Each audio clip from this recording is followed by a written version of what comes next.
كابتن، مين افضل منتخب عربي لاعب كوره لحد دلوقتي؟ شفنا المغرب وشفنا تونس وشفنا مصر. تضحك. اصل مفيش مجال مفيش مجال للمقارنه. لا، المغرب قوة طب عظمى. اقول لحضرتك حاجه وناخد منها ونرد على بعض. يعني امبارح واحد من النجوم الكبار طبعا في كره القدم وفي التحليل، كابتن طاهر ابو زيد، كان معايا في الراديو. هو دخل بشكل مفاجئ، قال انه المغرب استحوذت وسيطرت، لكن انا شايف ان هم ضيعوا الماتش. مفيش هجمات كتير على المرمى، فرص مؤثره، وانت مقياسك غير مقياسنا. فانت قوتك الهجوميه في التسجيل كانت قليله، ضيعت منك المباراه. دخل في اتجاه معاكس تماما. اللي هي المغرب، بيتكلم عن المغرب. انه المغرب يعني دعنا لا ننبهر بهذه الكيفيه، لانه المفروض المغرب تكسب البرازيل عادي.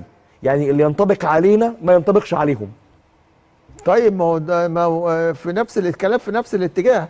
انا بقول لك ان المغرب اصبحت قوة عظمى. يعني لا، شايف المغرب يعني المغرب تحاسب على هذه المباراه. يعني واشرف حكيمي يحاسب على انه فينيسيوس جه وعدى وسجل بهذا الشكل. اكيد اكيد.